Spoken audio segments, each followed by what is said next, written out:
Hai all, welcome back to my channel Selling Murah Hati. Apa kabar semuanya? Semoga kita senantiasa sehat selalu. Di video kali ini saya ingin bercerita tentang alasan saya kenapa harus jauh-jauh kerja ke Malaysia. Kan di Indonesia banyak pekerjaan. Nih alasan saya yang paling besar kenapa harus bekerja ke Malaysia jauh-jauh, dikarenakan betapa susahnya cari kerja di Medan. Nah, di situ setelah saya lulus dari sekolah, saya nggak langsung ke Malaysia ya merantau. Saya merantau dulu di Medan kira-kira 2 tahun. So, saya sudah merasakan betapa susahnya cari kerja yang mondar-mandir sana mondar-mandir sini. So Medan itu adalah kota yang mengajarkan saya untuk tetap semangat. Pengalaman saya waktu di Medan sekitar 2 tahun gitu, yang selalu gonta-ganti kerjaan dikarenakan gajinya nggak sesuai dengan kebutuhan yang kita akan butuhi. So mau tak mau kita harus mencari yang terbaik. Sebab tahu sendiri ya, di Medan itu hidupnya semua apa-apa kita yang bayar. Sewa rumah kita bayar, sewa transportasi juga kita yang bayar. Nah, beda kan sama yang di Malaysia. Malaysia ini hostel kita atau rumah tempat tinggal kita itu semua gratis dari fasilitas kilang ya. Uang transportasi juga nggak ada karena kita gratis ya, diantar jemput oleh bus kilang ya.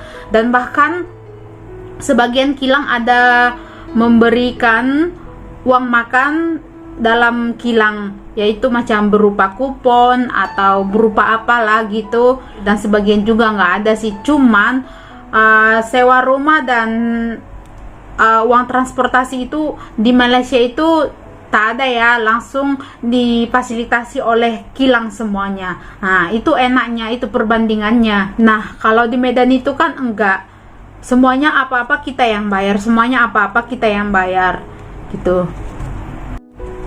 Padahal pendapatan nggak seberapa, kebutuhan kita semakin tinggi. Jadi mau nggak mau saya itu harus mencari kerja yang terbaik lagi untuk lebih bagus.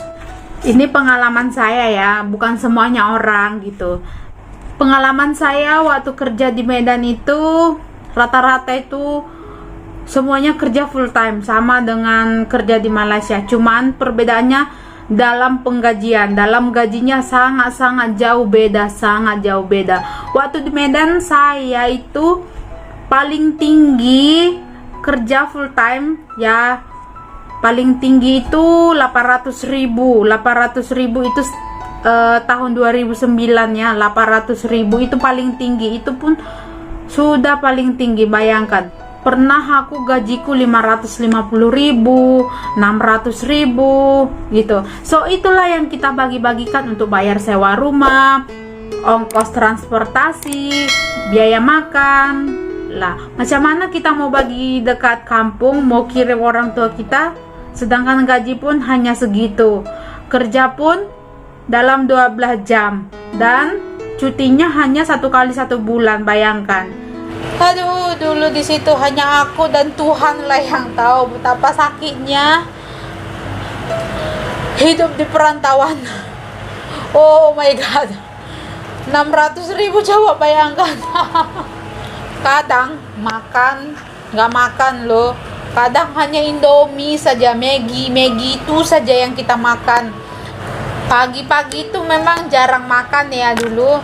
Nah, kalau siang bolehlah makan full ya, kadang masak lah, kadang saya beli itu pun beli yang murah-murah, yang goceng, yang 5.000, atau saya kadang-kadang beli ikan saja. Saya bawa nasi dari rumah, saya beli ikan dari luar gitu. Kadang pun tahu nggak sih kalian guys, dulu kadang ikan itu saya potong bagi dua, atau ayam atau apalah, saya potong bagi dua. Saya minta kadang kuahnya sama penjualnya, biar nanti setengah ikannya itu ku bawa ke rumah dan setengah lagi ku makan di tempat kerja. Kadang begitu, kadang juga nggak makan, dan kadang juga saya makan Maggi toh gitu. Pokoknya waktu di Medan itu memang sangat susah rasaku.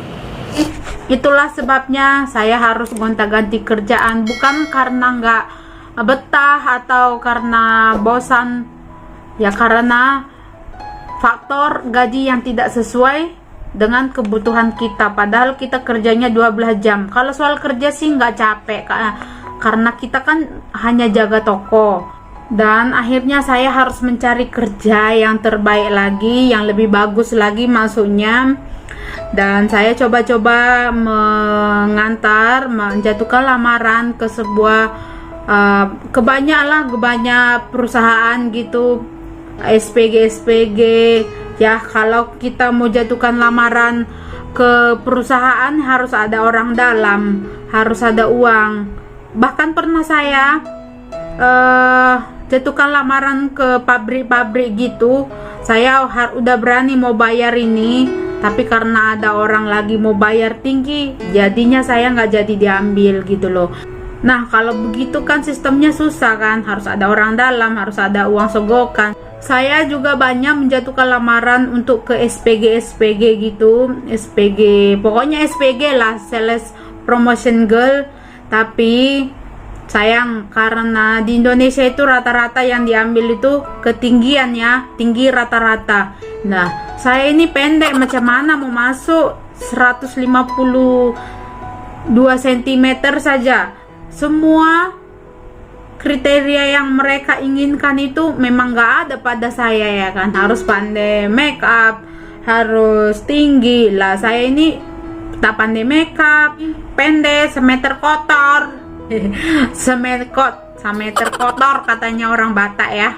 Di situ saya sangat kecewa, yang selalu memprioritaskan kriteria-kriteria yang tinggi gitu. Aduh, memang itu paling saya benci, itu pekerjaan begitu, harus tinggi sekian, harus pandai ini, harus ini. Aduh, memang saya paling benci itu. Alhasil, tahu nggak sih, di terakhir saya menjatuhkan lamaran di sebuah swalayan. Nah, di sana saya jatuhkan lamaran saya sudah pikir ya kalau diambil tinggi atau apapun ya terserahlah, yang penting saya udah berusaha, saya udah jatuhkan lamaran saya. Kalau dipanggil syukur, nggak dipanggil juga syukur gitu kan.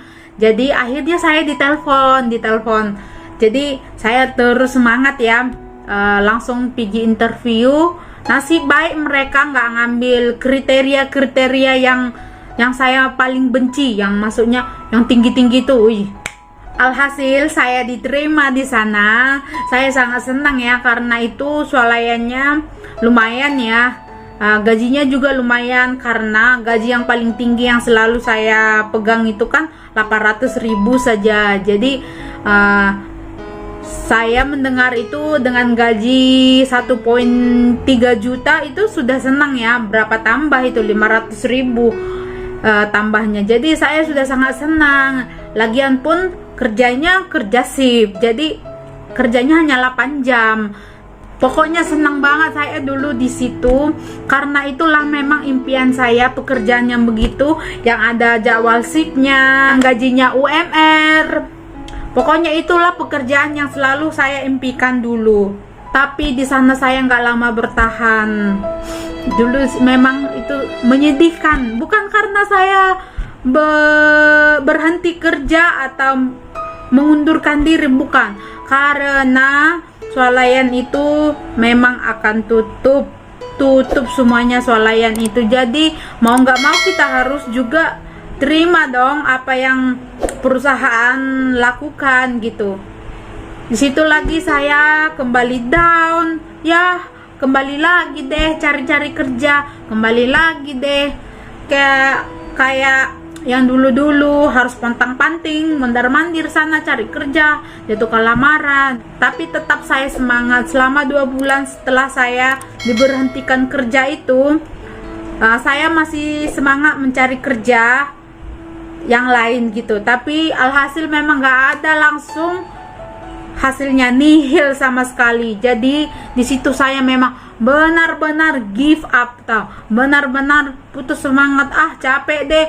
Dan karena capeknya cari kerja ke sana, cari kerja ke sini, dan akhirnya saya memutuskan ke Malaysia. Not ya, ini pengalaman saya ya guys, bukan semua orang yang susah cari kerja di Medan. Mungkin sebagian orang senang, tapi ini memang real kenyataan saya, bukan buat-buatan ya. Jadi jangan samakan dengan pengalaman-pengalaman yang lain. Saya hanya berbagi pengalaman saya. Nah, alasan yang kedua, mungkin rata-rata semua mempunyai alasan ini ya, yaitu kita ingin membantu orang tua dan merubah masa depan kita. Betul kan? Semua rata-rata rasaku ya.